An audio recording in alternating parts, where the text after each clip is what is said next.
महाप्रभु की। कैसे सुंदर सुंदर भाव हैं हमारे रसिक जनों के। इन भावों की तुलना कभी कोई भजन नहीं कर पाएगा।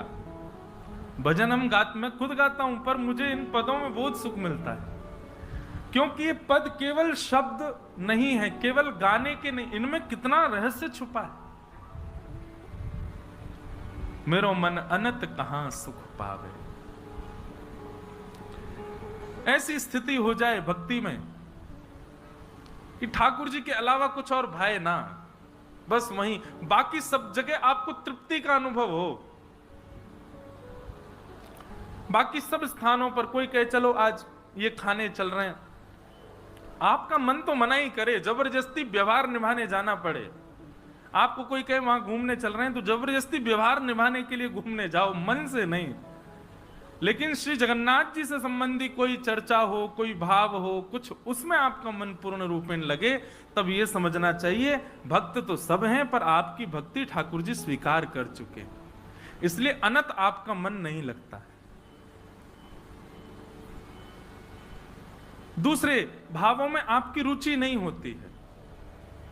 आप केवल ये श्री गोवर्धनवासी सांवरे तुम बिन रहो ना जाए, इस पद का उद्गाता श्री चतुर्भुज दास जी महाराज ने ये पद गाया ही इसीलिए कि श्री गिरिराज जी को छोड़ करके वो अन्य तीर्थ में भी नहीं जा पा रहे। नहीं, मैं गिरिराज जी को नहीं छोड़ सकता। ठीक प्रकार भक्ति कैसी हो, जैसे जल बिन मछली, वैसे भक्ति बिन, वैसे ठाकुर जी के बिन हम नहीं रहा जाए। तुम बिन रहो न जाए रे गोवर्धन वासी सांवरे। वास्तव में कोई जगन्नाथपुरी चंद घंटे रुक करके कहीं और कैसे जा सकता है? हम आज कैसे आ गए राउल केला? क्योंकि मन में एक भाव ये था कि कोई बात नहीं, जगन्नाथ जी से दूर जा रहे हैं, पर वहां रहे जहां जगन्नाथ जी का यश गाना है, तो वहां कथा तो मिलेगी ना, कथा से बच जाएंगे। सही बताएं, जब लगातार कथाएं होती हैं, तो जब कथा कहीं विश्राम करके जाते हैं, तो जहां विश्राम होती है वहां सब लोग रोते हैं, हमको रोना नहीं आता। कई एक व्यक्ति ने मुझसे पूछा, आपको भाव नहीं आता महाराज जी? हैं, हमने इतना प्रेम आपसे 7 दिन किया, इतने आपके संग रहे, खेले कूदे सब किया, 7वें दिन आप मुस्कुरा के चले कैसे जाते हो? मैंने कहा क्योंकि मन में एक ये रहता है कि आप लोग तो इसलिए रो रहे हो, कल से सब सुना होगा। मैंने कहा कल से मुझे नए लोग मिलेंगे ना, मैं नई जगह जाऊंगा, नई कथा करूंगा, नए स्थान पर होऊंगा, नए नए वैष्णव होंगे, वहां पर नई नई चर्चा होंगी, तो वो नई चर्चा, नई वैष्णव, नई कथा की ये स्थिति हमको प्रसन्न रखती है। कई बार कथा से जब घर जाना होता है, तो घर जाने का मन तो होता है, इतने दिन हो गए, और घर भी जब वृंदावन में हो तो किसका ना हो। पर वृंदावन जाके घर पहुंच जाते हैं, 2-3 दिन कथा नहीं होती, तो बड़ी तब उच्चाटन होता है, अब कब कथा हो, कब जाएं, कब कहें। ऐसी स्थिति बननी चाहिए, ठाकुर जी के बिना हम व्याकुल हों, हम बेचैन हों। तो ये भाव इसलिए कह रहा हूं, सब जगह से तृप्ति हो, पर जिस चीज को आप पाना चाहते हैं उससे कभी तृप्त मत होइएगा। चाहे वो अध्ययन का हो, चाहे वो खेल कूद का हो, चाहे वो व्यापार का हो, और चाहे वो भक्ति का हो। भक्ति में कभी तृप्ति का अनुभव नहीं, सदा अपने आप को अतृप्त समझो। ऐसे सच्चिदानंद रूपाय, 3 प्रकार के जिनके रूप हैं, विश्वोत्पत्त्यादि हेतवे, विश्व की उत्पत्ति पालन संहार जो कर रहे हैं, तापत्रय विनाशाय, 3 प्रकार के तापों का विनाश करने वाले, श्री कृष्णाय वयम नमः। ऐसे श्री कृष्ण जी को हम बारंबार प्रणाम करते हैं, नमन करते हैं। भागवत जी के महात्म्य में प्रथम भाव सुनाया गया। सौनकादि ऋषियों ने सूत जी महाराज से प्रश्न किया है, भगवान इस कलिकाल में भगवत प्राप्ति का साधन क्या है? ठाकुर जी को यदि कोई प्राप्त करना, अच्छा एक बात बताइए, भगवत प्राप्ति, ठाकुर जी को प्राप्त करने का मतलब आप क्या समझते हैं? इसका अर्थ आप क्या लगाते हैं? भगवत प्राप्ति कैसे होती है? भगवत प्राप्ति का मतलब आपको ये तो नहीं लगा लेते कि आपके घर में ठाकुर जी घूमे, आपके कमरा में बैठे, आपकी गोदी में बैठे, आपके हाथ से खामे। क्या अब नहीं कर रहे ठाकुर जी ऐसा? आप सब जिन ठाकुर जी की सेवा करते हैं वो आपके घर में ही बैठे हैं, आपके हाथ से ही पाते हैं, आपकी गोद में लेटते हैं। क्या तो फिर और क्या चाह रहे हो आप?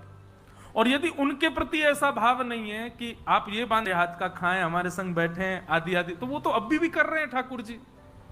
तो फिर भगवत प्राप्ति आप किसको मानते हो? क्या समझते हो भगवत प्राप्ति भाव में? क्या है भगवत प्राप्ति?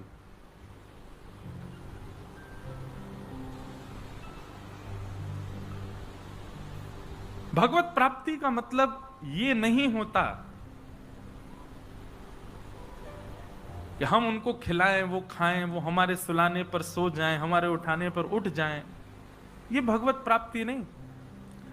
भगवत प्राप्ति का मतलब ठाकुर जी को जो जो प्रिय है और ठाकुर जी को जो प्रिय भाव लगता है वो सब हमको प्राप्त हो, इसको भगवत प्राप्ति कहते हैं।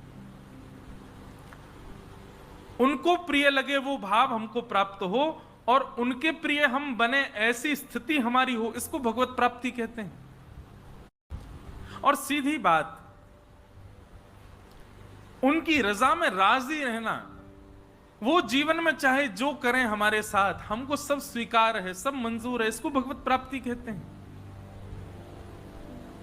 सीधी बात, हम उनसे रीझ जाएं ये नहीं, वो हमसे रीझ जाएं, ये भगवत प्राप्ति है। हमसे प्रसन्न रहें ठाकुर जी। जरूरी नहीं है हर घर में ठाकुर जी बैठे हैं तो हर घर के अपने सेवक से प्रसन्न ही हैं, नहीं, हम उनको प्रसन्न करने के लिए ही सब क्रिया कर रहे हैं। ठाकुर जी की लीलाओं से प्रेम होना भगवत प्राप्ति है। ठाकुर जी के वैष्णवों से प्रेम होना, ठाकुर जी को जो भजते हैं उनसे भी प्रेम होना, यह भगवत प्राप्ति है।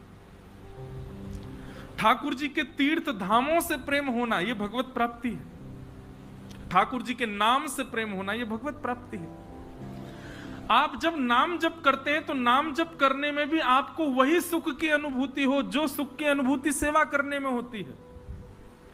जो सुख की अनुभूति सेवा में और नाम जप में होती है, वही सुख की अनुभूति किसी वैष्णव से मिलने में हो। ऐसा नहीं हो कि वृंदावन जाते हैं उसमें हमको ज्यादा सुख मिलता है, द्वारिका जाने में उतना सुख नहीं मिलता, या तीर्थ जाने में जो सुख मिलता है वो कथा सुनने में नहीं मिलता, या कथा सुनने में जो सुख मिलता है वो ठाकुर जी के नाम जप में नहीं मिलता। ऐसा नहीं, ठाकुर जी की हर स्थिति सम हो करके आपको सुख प्रदान करे, आनंद प्रदान करे, तब समझो ये है भगवत प्राप्ति।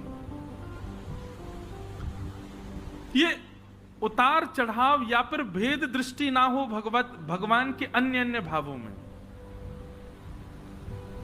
दर्शन को नैना तपे, वचन सुनन को कान।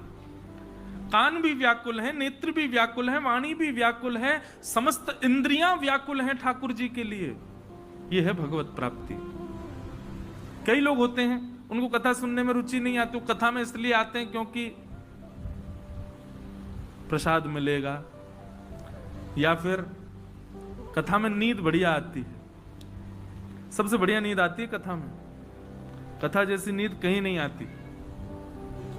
पर मेरा उद्देश्य यही होता है, मुझे किसी को सोने नहीं देना। फिर भी कोई सो जाए तो भाई ज्यादा कृपा निद्रा देवी की, क्योंकि निद्रा जो है ये कुंभकर्ण की पत्नी है। और जब भगवान ने कुंभकर्ण को मारा ना, तब निद्रा ने भगवान से कहा कि मैं भी आपसे शर्त लगा के कहती हूं, आपके वैकुंठ में ताला लगवाऊंगी। भगवान बोले कैसे? बोले बताओ वैकुंठ कौन जाता? बोले कथा सुनने वाले लोग। बोले वहीं बैठ रहूंगी मैं भी। जिसको 4-4 गोली खा के नींद नहीं आएगी, वो कथा में आ जाए, बिना पिल्स लिए बैठ जाए, नींद आ जाएगी उसको।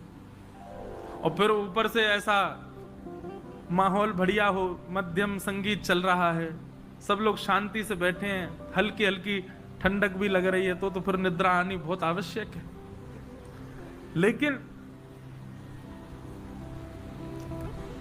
कई लोग कथा में इसलिए नहीं आते कि उनको सुनने में रुचि, इसलिए आते हैं कि कथा के बाद प्रसाद मिलेगा। कई लोग कथा से प्रेम नहीं कर पाते, प्रसाद से प्रेम हो जाता है। कई लोग ऐसे देखें, उनको कुछ मतलब नहीं, उनको पता चल जाए आप जगन्नाथपुरी गए, वहां से थोड़ा महाप्रसाद लिया ना, आप तिरुपति वहां से लड्डू ले आना, द्वारिका चले वहां से मडरी ले आना, नाथक द्वार चले गए वहां से मोहन थार ले आना, वृंदावन गए पेड़ा जरूर ले आना। उनको प्रसाद से ही प्रेम है, मतलब उनकी भक्ति जिहुआ में है, उनको कथा से ज्यादा मतलब नहीं। उनको वैष्णव दिख जाए उससे इतने फर्क नहीं पड़ता, प्रसाद दिख जाए टूट पड़ेंगे उस पर।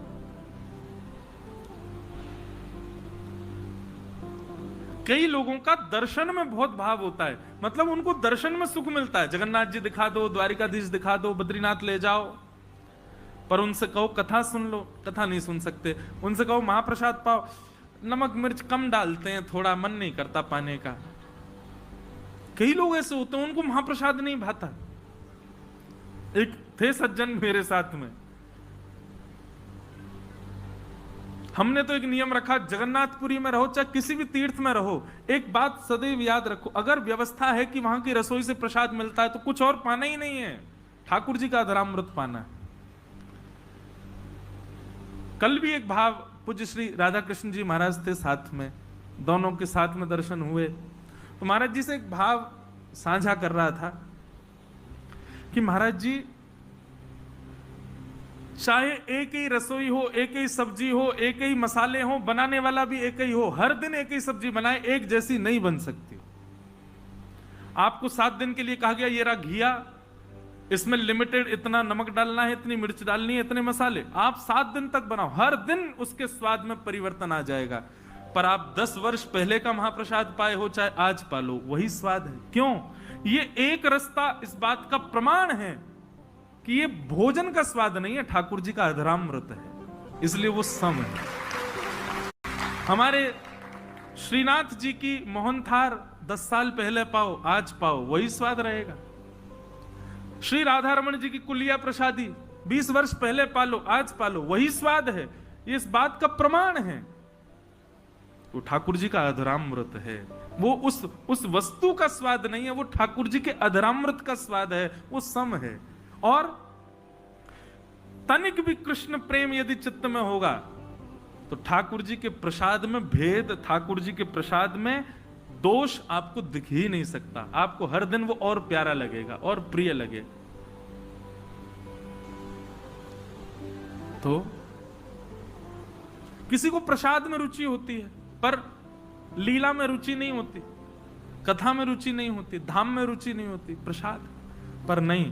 भगवत प्राप्ति यदि किसी को हुई होगी तो जितना सुख प्रसाद में उतना ही सुख दर्शन में, जितना सुख दर्शन में उतना ही सुख लीला कथा सुनने में, और जितना सुख प्रसाद लीला और कथा में उतना ही सुख धाम में, और जितना सुख धाम लीला कथा प्रसाद आदि सब में उतना ही सुख किसी अन्य वैष्णव को देखने में। कोई कंठी माला धारण किए, कोई तिलक धारण किए, उर्दपुंड धारण किए सामने आ जाए तो आपको उतनी प्रसन्नता, उतना ही भाव आ गया चित्त में जितना भाव जगन्नाथ जी को देखने में आता है। और एक और बात, ये बात अभी परसों बंबई में कह रहा था मैं, कि वो परिचित व्यक्ति नहीं होना चाहिए। अब हमको देख करके हाथ जोड़ना, प्रणाम करना, ये तो सब कर ही दोगे, सब जानते हो। अपरिचित जो हैं, वो अपरिचित जो वैष्णव भेष में है, उनको देख करके भी उतना ही सुख मिले जितना सुख जगन्नाथ जी को देखने में मिलता है, तब समझो ये है भगवत प्राप्ति। भगवत संबंधी हर स्थिति में आपको सम प्रकार का आनंद प्राप्त हो, सम आनंद मिले। कहीं भी अगर कम ज्यादा है तो अभी भजन आपका कम है और बढ़ाओ।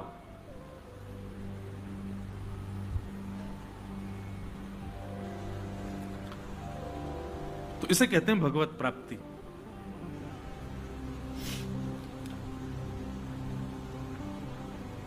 तो सौनकादि ऋषियों ने प्रश्न किया सूत जी महाराज से, भगवान इस कलिकाल में भगवत प्राप्ति का साधन क्या है? तब सूत जी महाराज ने बिना विचार किए सीधे स्पष्ट रूप से एक ही उदाहरण दिया। बोले एक ही उपाय है कलिकाल में भगवत प्राप्ति का। क्या? कि श्रीमद् भागवतम शास्त्रम कलौ कीरेण भाषितम। केवल और केवल श्रीमद् भागवत शास्त्र, इस भागवत जी की शरणागति ले लो। आप भागवत जी नहीं, आप साक्षात जगन्नाथ जी की शरण में बैठे हो, ये भाव रखो। यहां कहे जाने वाले शब्द, ये शब्द ब्रह्म हैं, साक्षात ठाकुर जी हैं। हम यहां से उतर के कुछ भी कहें, कान बंद कर लेना आप, पर यहां बैठ के कह रहे हैं तो उसको यही समझना है जगन्नाथ जी ही प्रवेश कर रहे हैं हमारे चित्त में, जो जो हम श्रवण कर रहे हैं।